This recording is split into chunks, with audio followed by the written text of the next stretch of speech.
There we are. Hello, everyone. We are live. I am Briar Harvey. This is the Neurodiversity Media Network. Today, we got ops on top, y'all. This is truly, I'm so excited. It's a short series. I've only got 4 more with you. So we're going to make the most of it. Yeah, Today, quality over quantity, right? Except for yes. food. Okay. Well, right. And even then, it depends. Okay. We're talking about people today. The non-sexy part of operations that includes people management. So set the scene for us first. When you talk about people, what does it mean to you?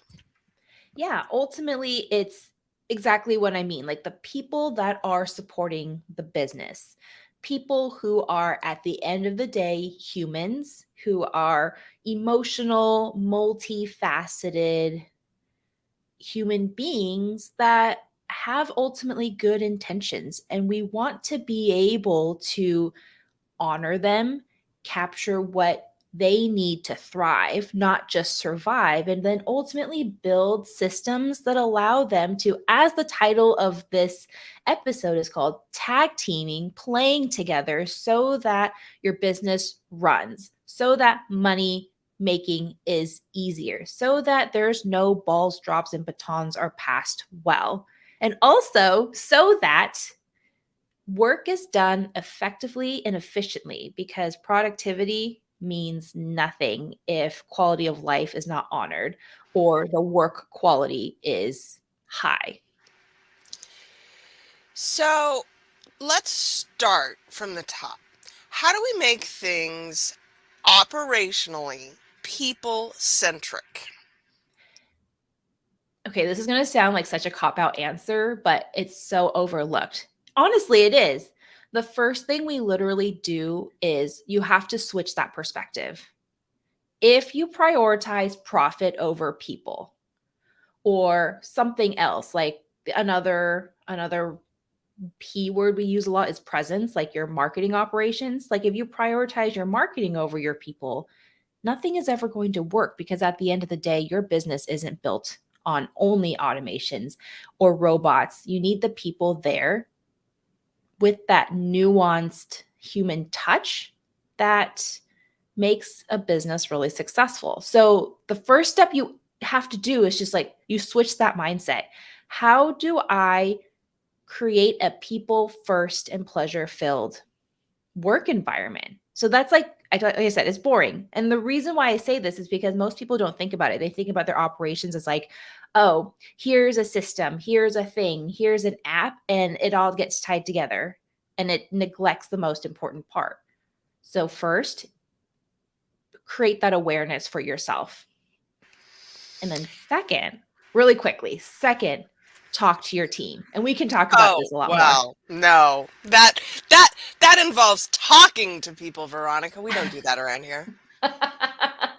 No, we don't. Just kidding. No, seriously. It's like it's super simple once you think about it, but people often are so focused on the revenue KPIs, making their investors happy, making their clients happy. It's like you forget about who's really there to support this business, who has that buy-in. The people. The people who are doing the work for you have that buy-in. So, structurally, what does it look like when people come first?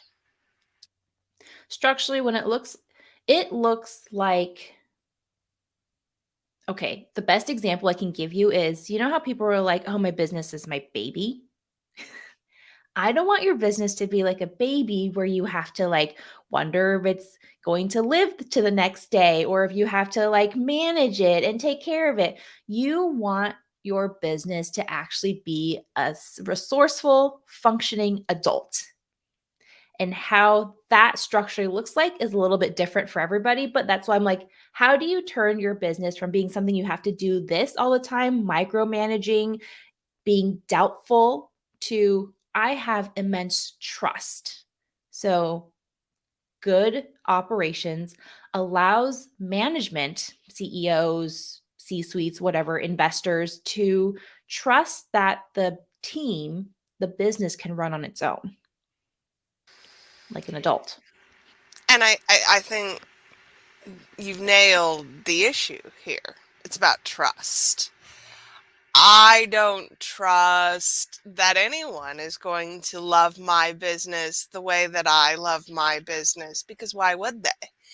I don't trust that even though I've hired these people, that I can just give them things to do that I won't have to, circle back and fix later. This is, I think, a very common mentality when it comes to trusting the people you're working with. So, how do we build trust in? Yeah. So when you create good systems and processes within your operations, that creates consistency, that creates predictability.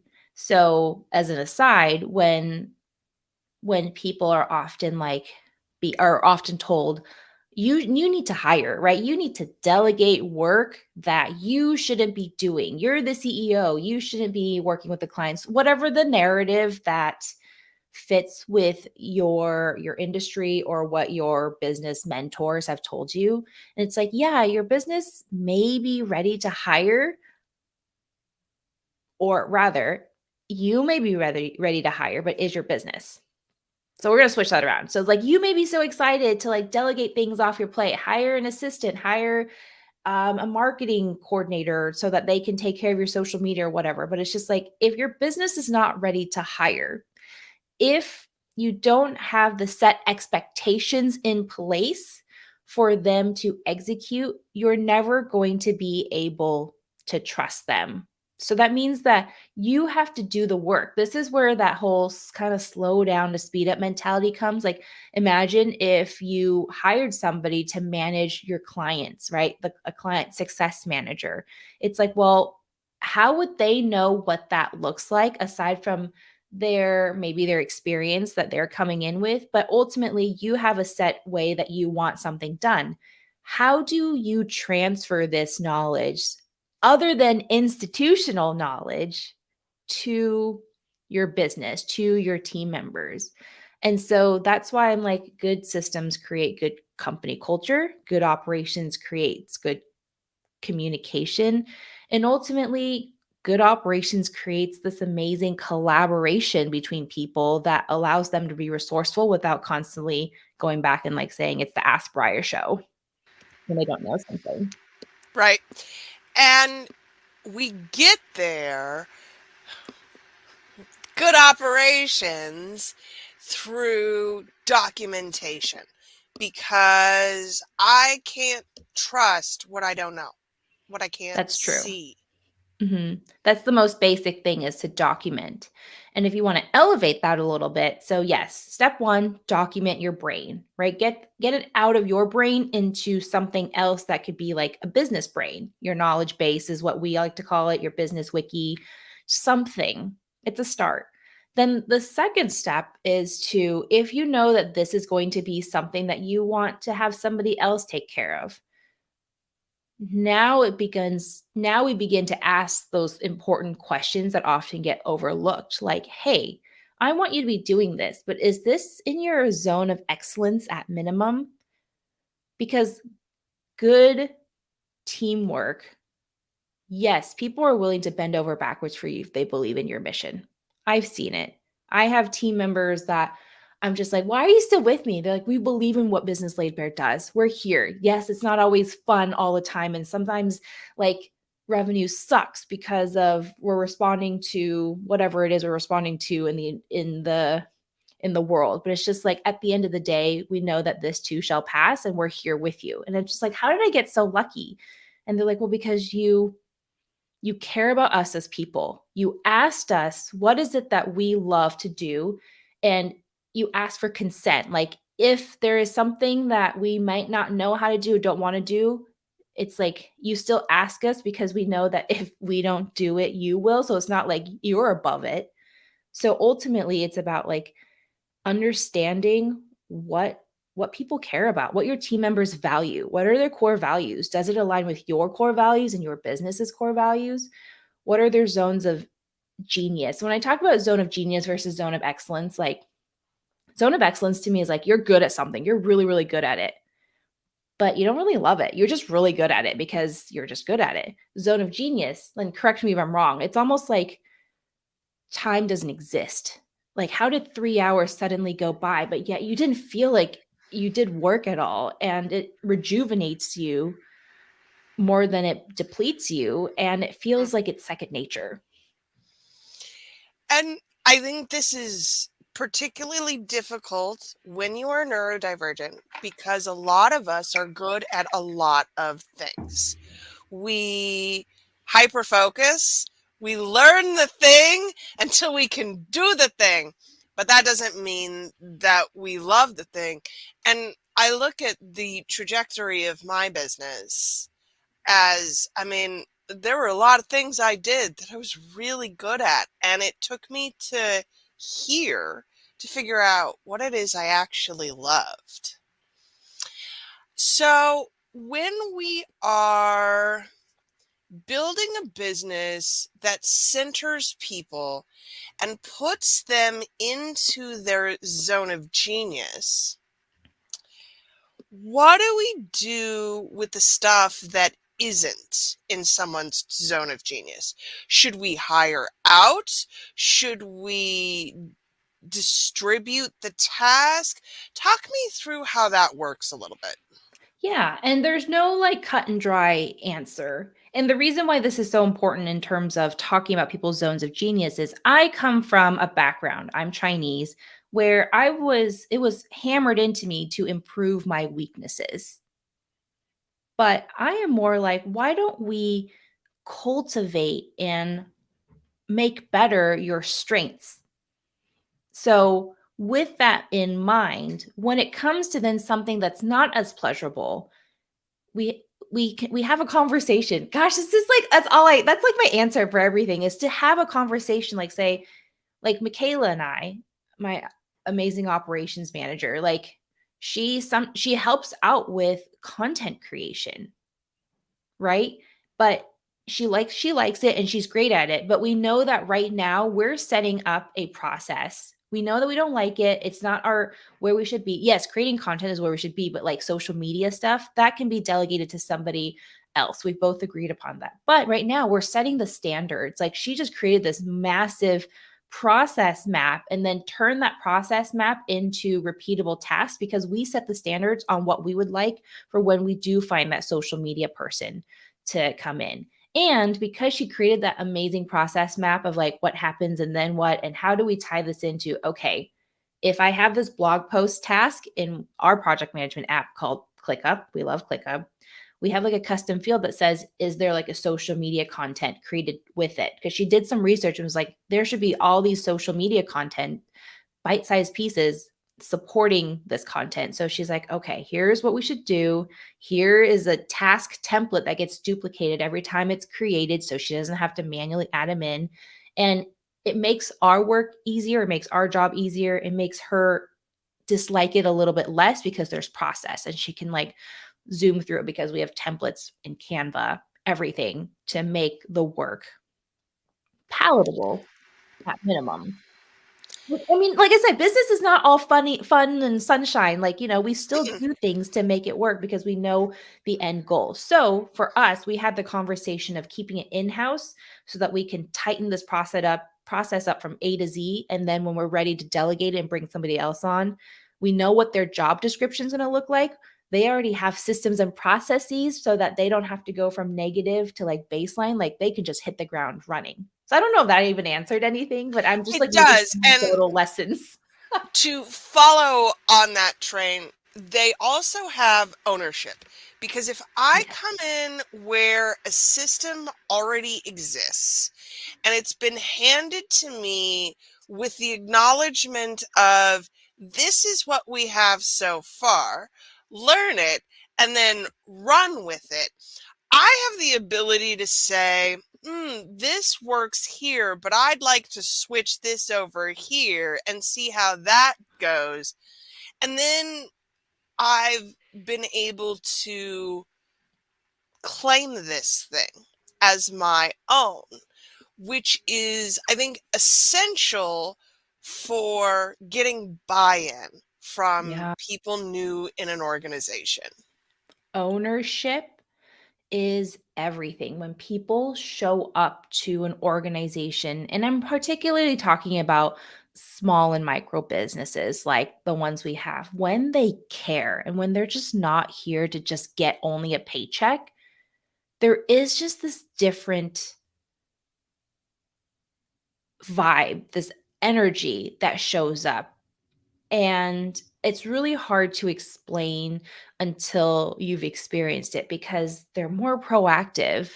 They are more willing to put the work in because they know that the work they are proud of the work. So they're like, if this is not my best work, they're like, okay, this is how I can improve upon that. It's like you can't force people. Okay, you could, but it's like forcing that type of ownership and that buy-in never is going to be successful. And so when you honor people and say, hey, I know things are rough, or hey, if I need to do research, and here's the type of research I'm needing in the next 2 weeks, someone to do deep dive into this tech, this new tech that our client uses, but we don't really know about, versus, oh, I'm thinking about writing grants. Who wants to take care of what and why?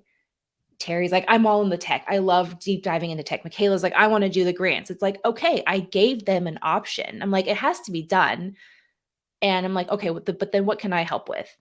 So when you treat people with dignity, eh, I mean, I feel like this conversation, sure, it doesn't always talk about operations, but it's just like when you treat people how you want to be treated or how you believe they should be treated in the best way, like it pays back like hundred folds at minimum.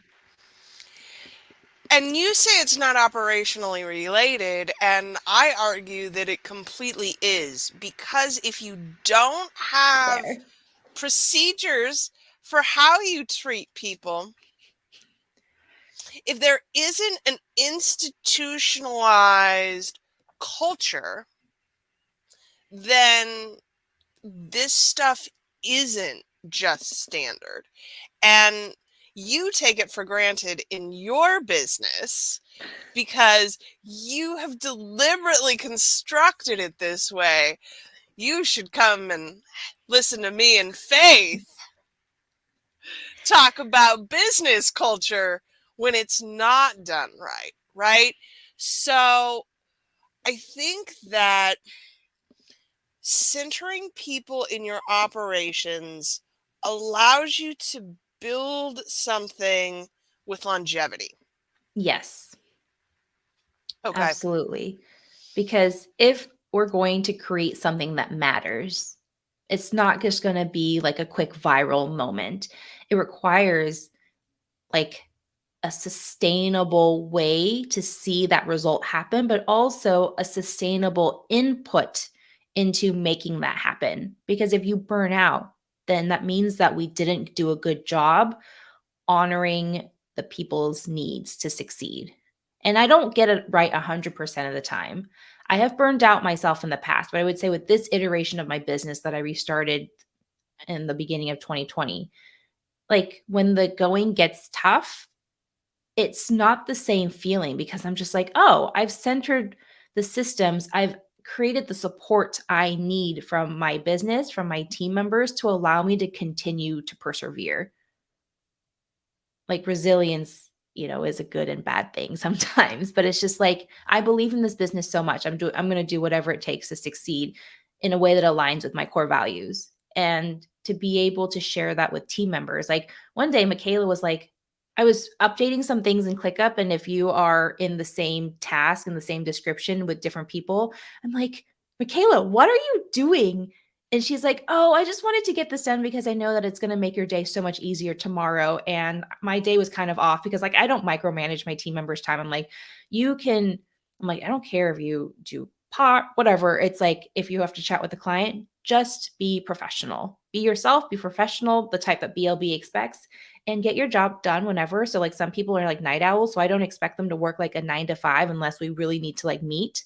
But like Michaela's like, oh yeah, I had a rough day today because I just needed to deal with my kids, so I just want to work now, and I'm in hyper focus mode, so I'll talk to you later. I'm like, okay, bye. So I just let And them be adults and right. they choose their time.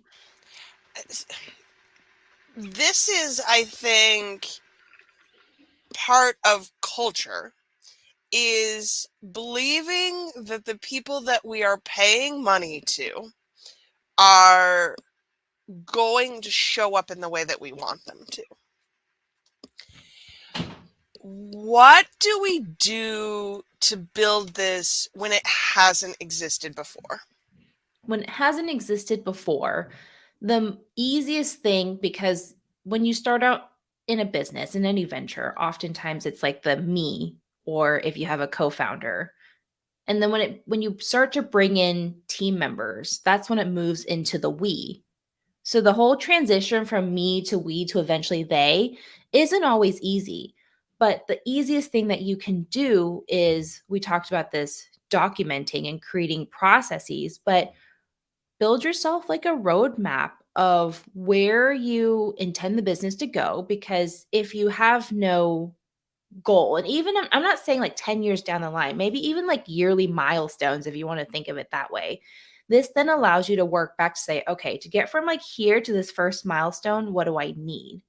So this is where I have this like exercise where if I draw myself in the center of a piece of paper and I draw like say like 9 or 10 circles around it, it's like, what do I not need to be doing, or what do I need to be done by other people that will allow me to stay in my zone of genius, excellence at minimum, and get us from here to that milestone as efficiently and effectively as possible. So things like, I shouldn't be writing my own copy because I will spend like 10 years trying to attempt one paragraph and it's mediocre at best.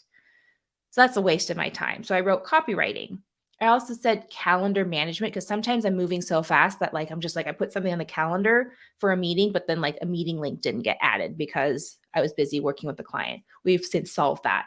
But just write down all the things that you need support on. And this is where, instead of finding like, this is where I think hiring sometimes goes wrong. People are like, oh, I know I need to hire a marketing manager. I was like, what does that mean to you?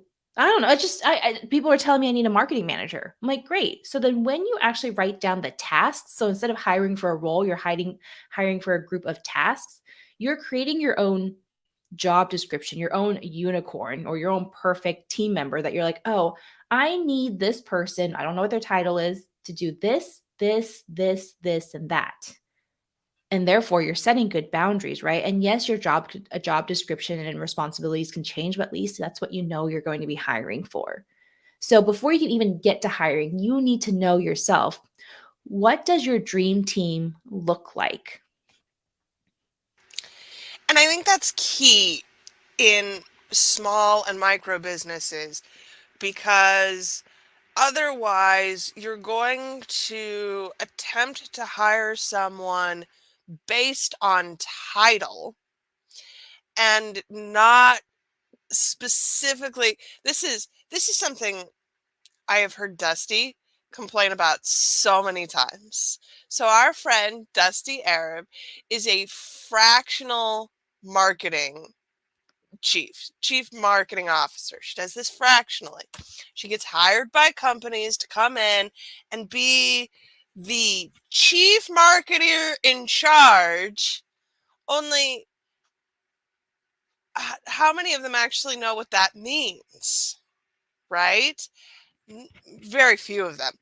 It's taken Dusty a long time to clarify to people that marketing only works when everything else is already in place, and yet marketing tasks are the things that many microbusiness owners don't like to do. So it's the thing that they want to get rid of first. But that doesn't necessarily mean you need a chief marketing officer either. No, it doesn't. And we'll talk about this in our next episode because, like, if marketing tasks are so important to you, then let's just play devil's advocate. So, what happens when all those marketing tasks, one, get taken care of, and then the as a result of those tasks, constantly posting on social, constantly networking, affiliates, whatever it is, what if all that works? And then a slew of customers and buyers and clients come your way. Are you and your team going to be able to handle it? And if the answer is yes, but it's like we'll do anything to make it happen, then that means that that's not really a yes. It has to be, can you handle it? And is it going to be pleasurable for everyone? Which is why we're talking about what we're talking about today, because you have to be able to create internal systems, the non sexy stuff, which, as an aside, and not Briar and I chatted about this before the podcast episode started. Not everybody believes that the stuff that we're talking about, the people side, the back end, the project management, the knowledge management, how teams communicate with each other. I've had investors tell me that they're like, that's not sexy. Like, why would we want to invest in a company like Business Laid Bare to get all that ready? And I'm just like, I'm not in the business of having to convince people anymore, but rather to awareness shift. And so I was happy that I put out my first no for an investor because we're trying to get them to hire us so that we can operationalize their portfolio companies. But I was just like, oh, if investors are thinking about this too, and also saying it's not sexy and it's like it's not contributing to the bottom line, it's like this pervasive negative narrative. It's what's fueling businesses, whether you are a nonprofit or an agency or an e-commerce, it doesn't matter. It's what's fueling people to not care about people, their team, Mhm. as much as they should. And I think this is institutionalized, right? That there is a lot of belief that, and we talked about this in the first episode. There's a lot of belief that it's the marketing that's not working or the sales that's not working, when in fact it's your operations that aren't working. And when you are unwilling as a business to prioritize your operations, it's going to feel like everything else is the problem. Oh yeah, that is such a great thing to say, because then it leads me to, well, if you're like, okay, Veronica, you hop about this so much, what is it that I can actually do? Here are some actual things that you can think about and do. So, one, begin that awareness shift that your people are important, like truly. And by putting your money where your mouth is, talk to them. Ask them questions like, hey, what's going well for you? What's not going so well? What do you need to make your job easier, or, have you fall in love with your job more here? What are your zones of excellences? What is your zone of genius? What do you need help with? Like, just talk to them as a person. So that's step number 2. Step number 3, this is where we talked about documentation. Take all the information that you have in your business. I know this is nonstop, right? It's ongoing, but at least take that information they shared, document that, put that somewhere. Like, my team and I on our Slack channel, we have a work your strength Slack channel where we talk about things like this. Oh, I can't build something from nothing. So I kind of like the first time. So I kind of need like a help getting there. But then after I do it once, I can do it again. Or, hey, I love hyper focusing. So I like working in chunks of time. Or, I love adding extra subtasks to ClickUp so that when I check them off, I get like a high off of them. Little things like this are worth documenting and matter. So, not just how do we create social media content, but also document like how your team thrives. And then I think the next important thing is to like look at your project management, right? That's an internal operations thing that we didn't really talk about this episode, but it's if it's hard managing tasks, and it shouldn't be, that means that your project management needs to be elevated because this is where people are actually taking the time to do the work.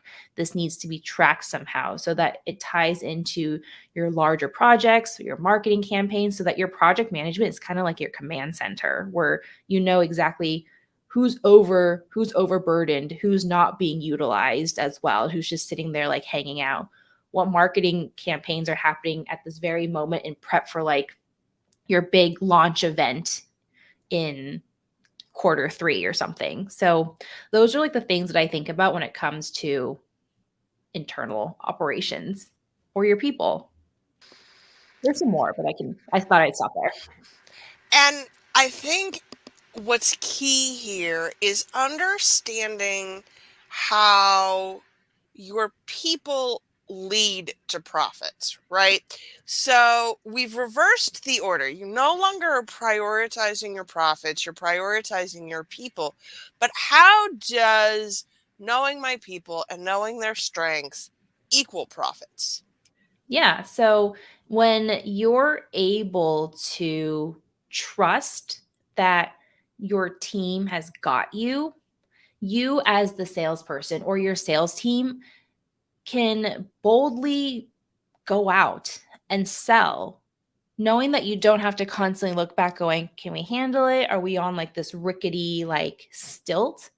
So that it's almost like this energy shift where when you feel like you've got your business has got its stuff together, when you have your shit together, when your team knows what they're doing, when they're excited, it changes how you show up in business. It changes how you show up to your prospects, your leads, your prospects and leads that don't even know that they should be your clients, or maybe even like referral partners. It doesn't matter. Like the energy shifts. And then it also causes you to think about, okay, if my people have got this, now how do I take care of them too? Which also leads to creating better solutions, right? When you make more money in your business and when you have good operations, hopefully the money retains itself in profits because nobody wants leaky buckets. So like it doesn't matter if you tell me you're a 7+ figure business. It's like, well, what does your profit margins look like? Right? So I think there's just like this domino effect. When you take care of your people, it forces you to show up at a higher caliber as a business owner, as a CEO. And then it ultimately says, hey, if I am showing up in this caliber and I have such this amazing thing, we want people to know about it. So then it forces you to think about your products and your services in an elevated way. And if you have systems and processes to support that, it just like it constantly scaffolds and builds on each other. Like it makes sense in my head because I have like the spider web of a visual going on, but I'm just trying to like make it as linear as possible in this like short time you and I have together. And it's not linear, but I think that it's easy to see how prioritizing the growth of the people whose wages we pay allow us to bring in more revenue. Yesterday, the operator and I did a whole hour on the difference between profit and revenue. And y'all, just because your revenue is 7 figures does not mean that your profit is. So when we're people focused rather than profit focused, it allows us to build things in a way that scales the revenue without it being bloated and overinflated, right? There are so many Totally. things that we are paying for when we are trying to grow that if we are calculating what that structurally looks like and our team is supporting us in that, then we're actually able to reach those profit margins that we want. Like here's an example. Say you were told that if you were to be a service-based business, you have to be writing these like massive proposals that command so that you can get like 5+ figure contracts, like big contracts.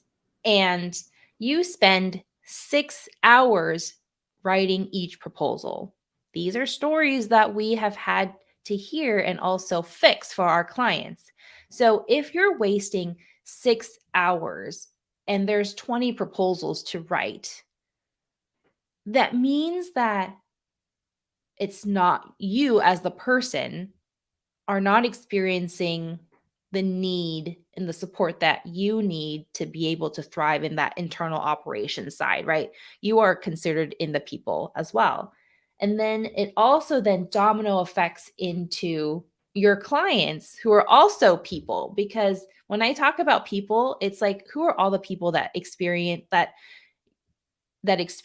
your business. It's not just you, it's your prospects, your clients, the people outside. So it's like everybody benefits or doesn't benefit from your systems or lack thereof. So when you are slogging through something like this, it's not profitable. And then we come in and we're just like, well, what if you rewrote the proposal this way or created some sort of a productization approach so that you're not spending 6 hours, but instead maybe we clocked her down to like 30 minutes.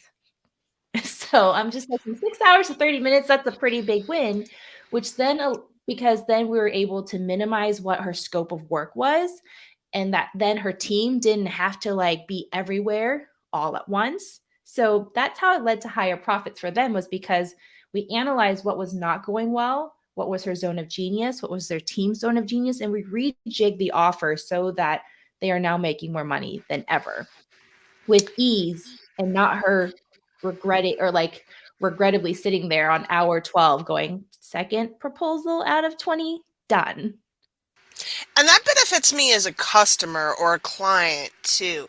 If the process is streamlined enough that there is perhaps a template in place for the proposal process, and I can receive that in half an hour after we've had a call, because it's just a matter of pushing a few buttons, as the client, my experience has become so much better because I feel like if this is working, then the thing that I'm going to pay you money for is also going to be successful.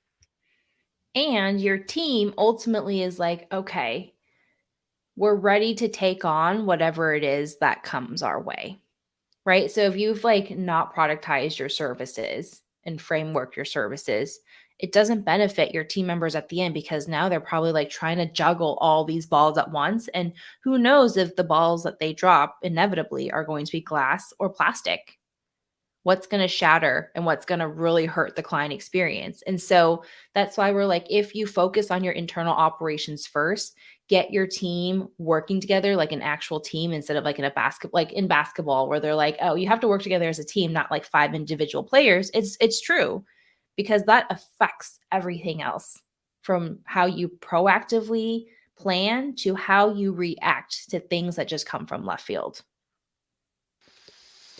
Okay, so knowing that I have the ability to structurally figure out what works and what doesn't, and I can talk to my team and I can fix things on the client side. Why do we not prioritize people more?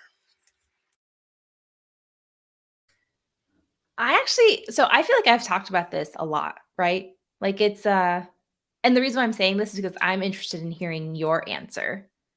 I actually want to hear your answer, but I believe it's because people have been told so long that they just the most important KPI is revenue.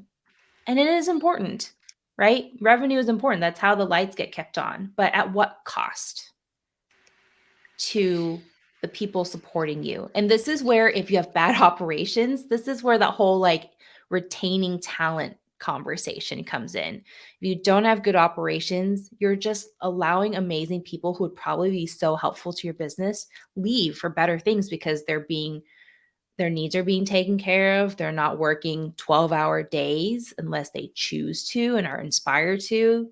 So I believe those are the reasons why, but I want to hear yours because you've also been in the ops world for quite some time. You know, profit and productivity seem to be the metrics that we care about. And it's really interesting to me how we have institutionalized those things, I think, to the detriment of the stakeholders in our businesses. Stakeholders, your employees, the people who also benefit from a successful business. When we prioritize shareholders, though, profit is the only thing that matters, not how the business is run, not what it does, and not how it benefits people at large, right?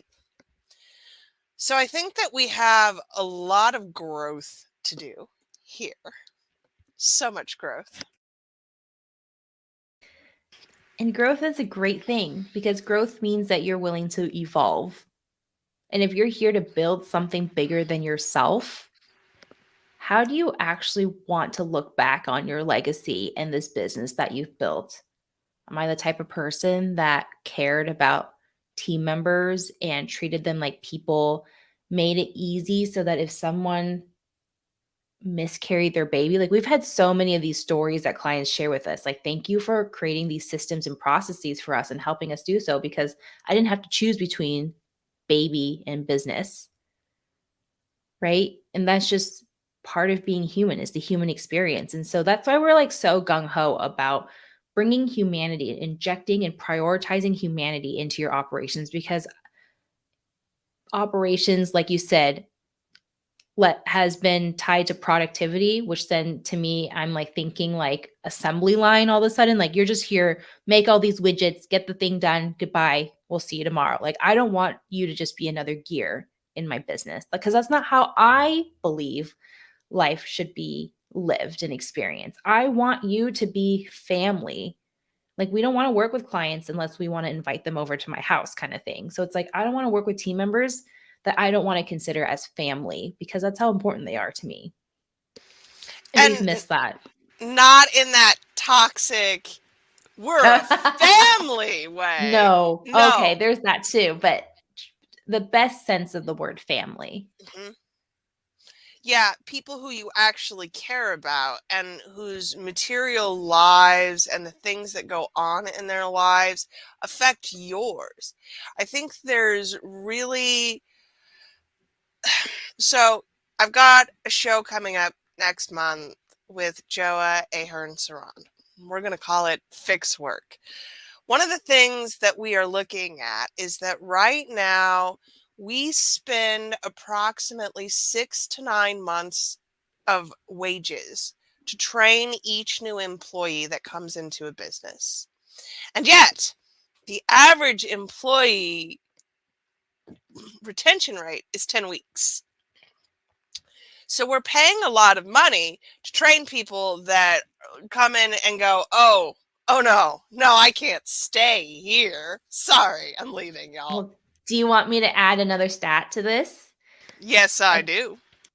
a study by Gallup, the people that are the hosts of Strengths Finders, which I love because, again, strengths, they did a study and only 12% of the hundreds of people they interviewed said that they had a good onboarding experience, that they felt that they were onboarded well. So that means that 88% of people did not feel that they were onboarded well and set up for success. And I didn't want to talk about this system because this also can go into so many other areas, but one of the last systems that we always look at for internal operations is new hire onboarding and training. Because who wants to feel like a glorified babysitter on the hiring side? Who wants to feel like they're not set up for success and that they don't have ownership and their wings are being clipped? The new hires. It's like, but you can't talk about this stuff unless you yourself know how your business is run. Because while you're bringing on amazing talent who are, I'm sure, really, really smart, it's like they still are looking at you, especially in the first few months, right? You said 10 weeks, right? The first few months to 90 days on how you want them to play within your world. And if you don't know, how are they going to know? And Right. oftentimes CEOs are blaming their assistants, like, oh, yeah, I went through like my fifth hire this month. Again, someone's story, not mine. And I don't know why I can't just retain them. And why are they like, why is my luck so bad? I'm like, you know what the common It's not denominator your luck, is, right? friend. The fish rots from the head. And I just had to say that to him. And she's like, oh. I'm like, yeah, we can fix this for you. So that's one of And the last systems, though. and it is because onboarding is how you know that everything else is working. If your attrition numbers are high, if your retention rate is low, then your onboarding probably doesn't work. But that's not what you need to fix first. You need to go back and look at everything else to center people. And that's what this is right here. How do you center people so that when they come into your system, they feel successful? Was that a question or was that a statement? Because that felt like it was a great statement and I didn't want to interrupt. It is a great statement and it's a question.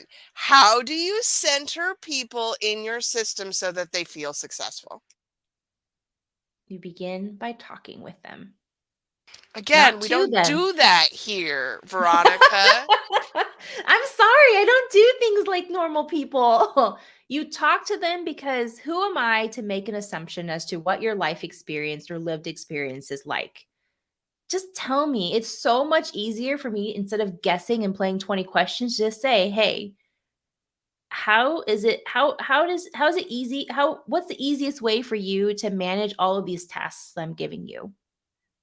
Oh, well, I thrive really well when I just have a list that I can just like blast through. Or I actually need to see what are all the things that are on my plate and also what's coming up so that I can plan and basically make sure that my energy is always at the best when I show up for you. So I'm not just slogging. So it allows me to say, oh, I'm going to do the easy thing here, the harder thing here, because I have an appointment on Monday or something. It's like you just ask people. I know it's like such a cheater answer, and I'm like, Well, and I want to point out too that what's key here is you ask people what they need and then you you make follow through.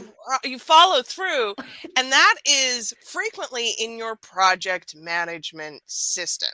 So we have that coming up, right? We're going to be talking a little bit about how projects get managed for like marketing and profit purposes, right?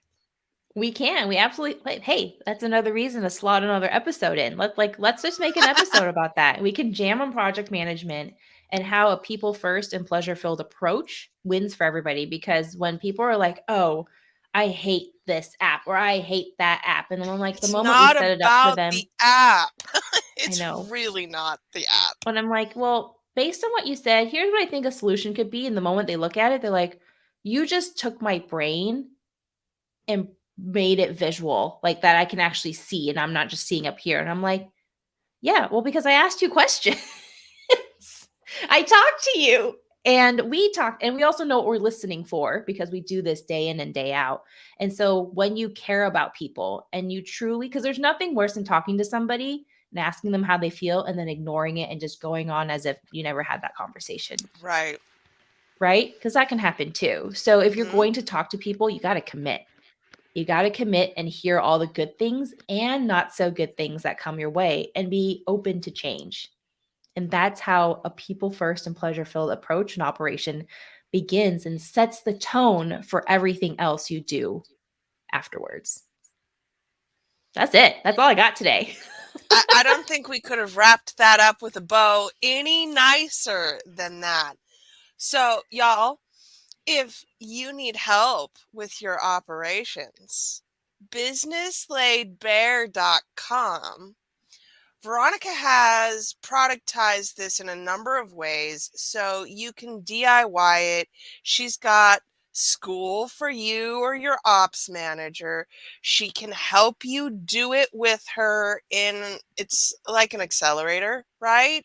You're We've done got for so you many or different done with ways of you. Hmm. approaching. Yeah. So I have one offer really, right? Well, okay, we have a few. Like we assess the business because you always have to assess the business. And then based on this roadmap from the assessment, it's like now is where the implementation phase comes in, the whip phase, and how you want to play. Whether you want to play by yourself or play with us, it's like we've had the same solution, but it's parsed out in different ways because different people learn in different ways. And also, different businesses have different needs because there are some people that are just like, I do not want to be touching this. I love operations. I just want to give my feedback, but you don't want me doing anything. So I need the done for you. Or I want to train my operations person because she has the potential to become a COO, which is what we did. You can read our case study on this. She went from assistant to COO because we were able to help her think strategically and approach her operations from a strategy perspective rather than just be like hands and waiting for the COO to tell her what to do. So there's lots of ways in which we can support because different people and different businesses have different needs. And what it does is it allows you to center your people. And if that's a priority for you, then I really want you to get your operations under control. For no other reason than I want your business to be successful. Yeah. Most businesses are not profitable until year 3. If you fix your operations or you start with good operations, you're going to have that timeline easily.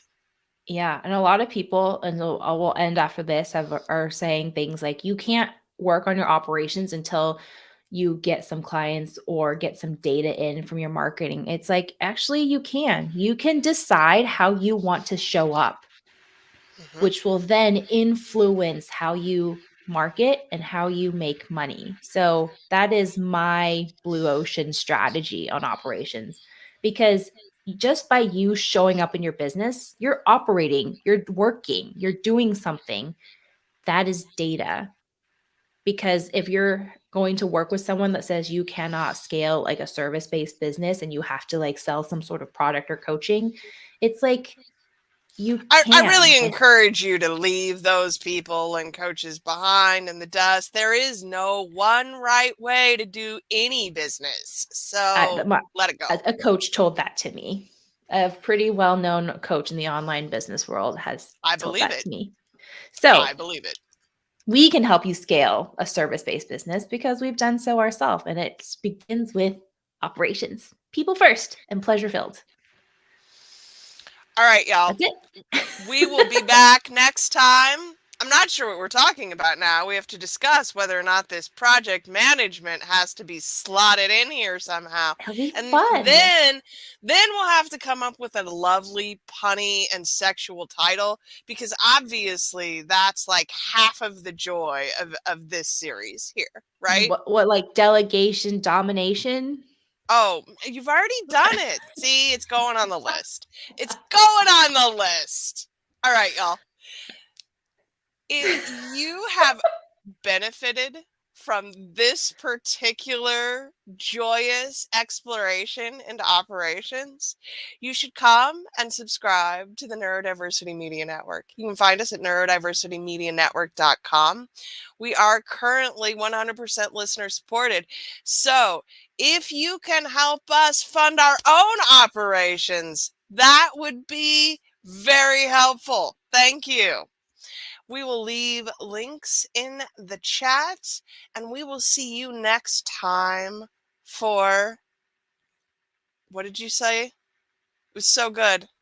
Oh, delegation, domination? Delegation domination. Truly. Like, well done. Thank All you. the props considering it's been a week, has it not? It's been a week. All right, So y'all. this is always a highlight. So I know I'm in my zone of genius when this feels doesn't it doesn't feel like work. When it doesn't feel like work. And that's the goal. And that's what we hope for you. All right. We'll see you next time.